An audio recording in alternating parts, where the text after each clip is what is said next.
ये भी एक ओके। ओमकारेश्वर जी आपका काउंटर, उसके बाद मैं सवाल करता हूं। ओमकारेश्वर जी, ओमकारेश्वर पांडे जी, ब्रिज किशोर जी आ रहा हूं, रिलैक्स।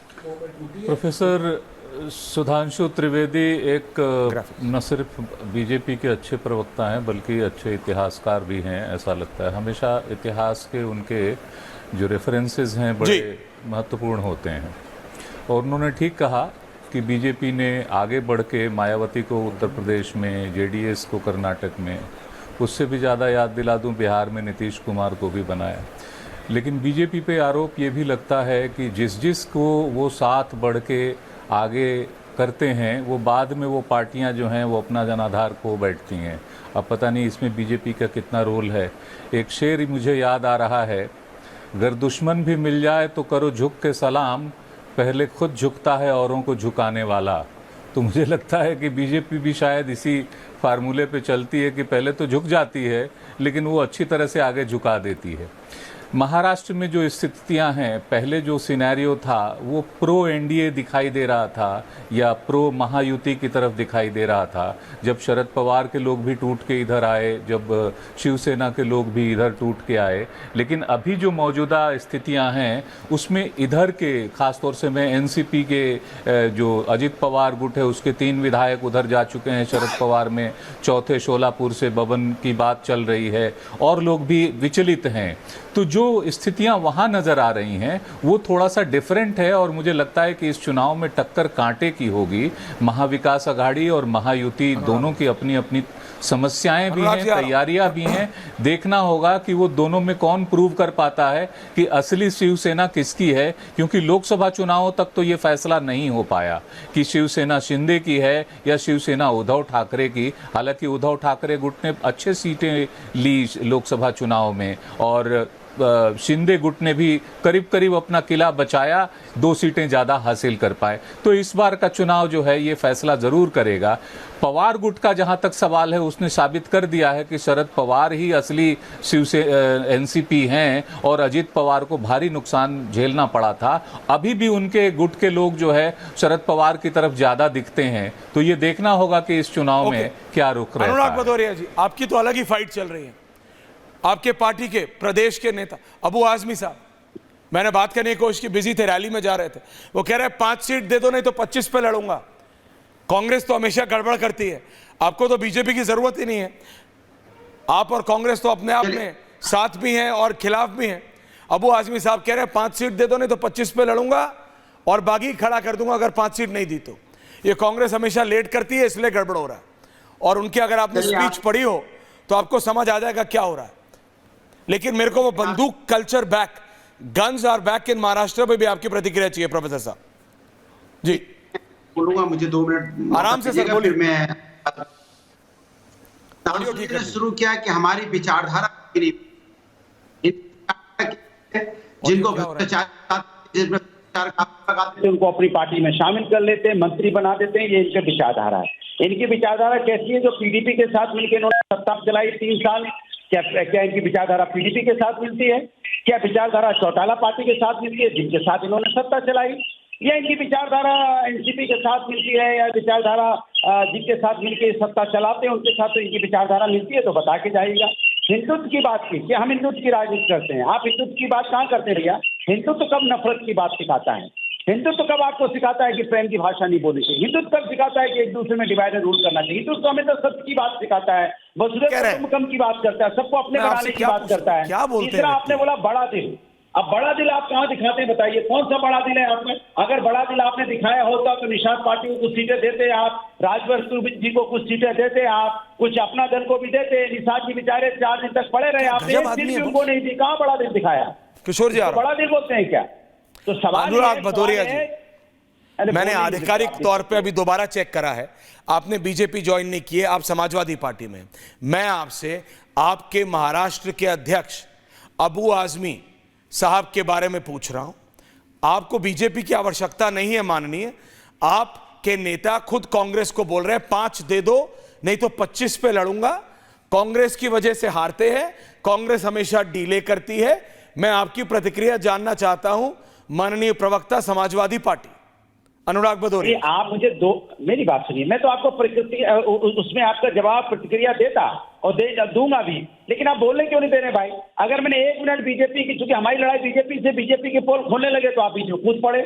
भाई आप क्यों कूद पड़े बीच में? भाई आपको क्या दिक्कत थी? मैं तो जवाब दे रहा था ना, आपने कहा था 2 मिनट तक हम आपको टाइम दे रहे हैं, तो मैं अपना 1 मिनट बोलता, 1.5 मिनट फिर आपको जवाब दे देता। सवाल यह है कि भारतीय, पता नहीं कहाँ आपने मेरा काट दिया होगा, आवाज कहाँ गई होगी, हिंदुत्व पे, विचारधारा पे, बड़े दिल पे हमने सब बोला, पता नहीं कहाँ गई कि नहीं गई, यही तो दिक्कत है। अब सवाल यह है कि देखिए, भारतीय जनता, मैं फिर बोल रहा हूँ, इंडिया गठबंधन मिलके चुनाव लड़ेगा और हम सब एक हैं, हम सब साथ साथ हैं। भारतीय जनता पार्टी जो आंख लगा के से देखती रहती है, इंडिया गठबंधन के नेता ने क्या बोला, अरे बोल दिया, गड़बड़ हो गई।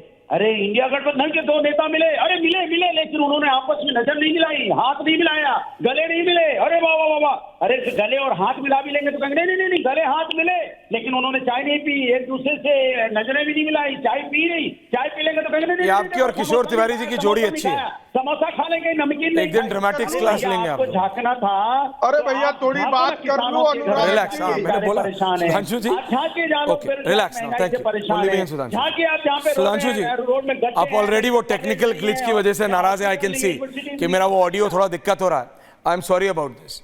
लेकिन एक रियलिटी है सुधांशु जी, बॉम्बे में, महाराष्ट्र में, ये जो अभी मर्डर हुआ बाबा सिद्दीकी का, ये इलेक्शंस अनाउंस होने के ठीक आसपास, वो सिर्फ एक बहुत पावर कनेक्टेड व्यक्ति नहीं थे, Bollywood, builder lobby and politicians, इसके लिए एक नेगेटिव वर्ड है नेक्सस, बट वो नेक्सस का पार्ट थे। ऐसे नहीं था कि बाबा सिद्दीकी बहुत क्लीन व्यक्ति है, उनका भी अपना एक बैकग्राउंड रहा है, बट ठीक है, किसी को खुलेआम बंदूक मार देना, ऑपोजिशन कह रहा है कि आपकी सरकार है, देवेंद्र फडणवीस आपके डिप्टी सीएम, अजीत पवार आपके डिप्टी सीएम, बाबा सिद्दीकी किसके नेता थे? अजीत पवार के, एकनाथ शिंदे आपके सीएम, क्या कर रहे हैं? Are guns back in Maharashtra? क्या मुंबई में, देश की फाइनेंशियल कैपिटल में, फिर बंदूकें देखेंगी? पहले डी गैंग था, अब बी गैंग आ गया, ऐसी बातें हो रही हैं, लॉ एंड ऑर्डर पे सवाल उठ रहा है। सुधांशु जी,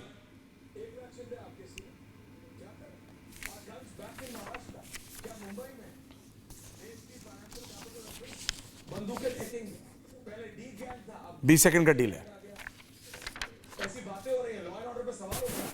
सुधांशु, देखिए, बाबा सिद्दीकी जी की जो हत्या हुई, उसको लेकर हमारी सरकार ने, मुख्यमंत्री और गृह मंत्री दोनों ने अपनी तरफ से पूरी सतर्कता दिखाई है और सरकार इस बात के लिए प्रतिबद्ध है कि जो पकड़े भी गए हैं आरोपी और जो लोग होंगे उनको अंजाम तक पहुंचाया जाएगा। परंतु जो लोग कह रहे हैं कि गन्स वापस आ गई, वो भूल गए कि जब हमारी सरकार नहीं थी तो मुंबई में क्या था? सिर्फ गैंग वार थी क्या? ये 26/11 का हमला, ये गैंग वार का नतीजा था, या 2006 में और फिर 2011 में लोकल ट्रेन में ब्लास्ट, ये गैंग वॉर थी, या पुणे से लेके नागपुर में जो हमला हुआ था, ये सब गैंग वॉर था। लियोपोल्ड ट्रैफिक की घटना, ताज पे हमला, वो सब गैंग वॉर था जनाब। वो दौर देखा है महाराष्ट्र ने, और उसके बाद सर शर्म से झुक जाना चाहिए कि नवंबर 2008 में 26/11 का हमला होने के ठीक 9 महीने के अंदर जुलाई 2009 में शर्म एल शेख में पाकिस्तान के साथ ज्वाइंट डिक्लेरेशन साइन किया जाता है कि शांति वार्ता प्रभावित नहीं होगी आतंकवाद की घटनाओं से, और उसमें बलूचिस्तान को हिस्सा बना लिया जाता है। यानी उसने हमें मुंबई हमले के जो मास्टरमाइंड थे, लश्कर-ए-तैयबा का आरोप स्वीकार नहीं किया, हमने बलूचिस्तान में अपना इन्वॉल्वमेंट मान लिया। मुझे लगता है इससे ज्यादा शर्मसार करने वाला स्टैंड नहीं हो सकता था। और मैं याद दिला दूं अपने अपोनेंट्स को कि बैरक ओबामा ने अपनी किताब द प्रॉमिस लैंड में 2010 के अपने भारत के दौरे पर मनमोहन सिंह जी से बात के आधार पर लिखा कि 26/11 के मुंबई हमले के बाद भारत की सेना एक बड़ी कार्रवाई करने को तैयार थी, परंतु तत्कालीन कांग्रेस सरकार ने सोचा कि उससे उपजे वातावरण से भाजपा को फायदा ना हो जाए, इसलिए कार्रवाई नहीं की। और महाराष्ट्र के बाहर आइए तो कौन सा ऐसा इलाका था जहां धमाके नहीं होते थे? चंडीगढ़ से लेकर गुवाहाटी तक, और लखनऊ, फैजाबाद, वाराणसी, जयपुर, हैदराबाद, चेन्नई, इंदौर, कहां धमाके नहीं होते थे? आज वो जम्मू कश्मीर के 4 जिलों तक हैं। मैं एक बात और कहना चाहता हूं, आपने देखा है कि लोकसभा चुनाव के बाद थोड़ा ताकत बढ़ गई है कुछ ताकतों की, तो प्लेन में धमकी भी दिखने लगी है, और ट्रेनों के ट्रैक के ऊपर कोई आके गैस का सिलेंडर भी रख दे रहा है, तो दिल्ली में स्कूलों के धमकी वाले फोन आने लगे हैं। वो लोगों को जोश आ गया है, कुछ शक्तियां मजबूत हो गई हैं और उनको लगने लगा है कि वो बहुत मजबूत हो गई हैं, तो सरकार के खिलाफ तो ये सारी घटनाएं दिखने लगी। अब दर्शकों को विवेक से सोचना चाहिए कि पिछले 3-4 महीनों में किन ताकतों के हौसले बुलंद हुए हैं, कर कुछ नहीं पा रहे हैं, मगर वो इस प्रकार की हरकतें करके माहौल को खराब करने का प्रयास कर रहे हैं। इसलिए बाबा सिद्दीकी की घटना को केवल एक घटना के रूप में देखना एक पक्ष है, मैं कहूंगा लार्जर डिजाइन के एक हिस्से के रूप में देखना एक दूसरा नजरिया है। यह मैं दर्शकों के विवेक पर छोड़ता हूं।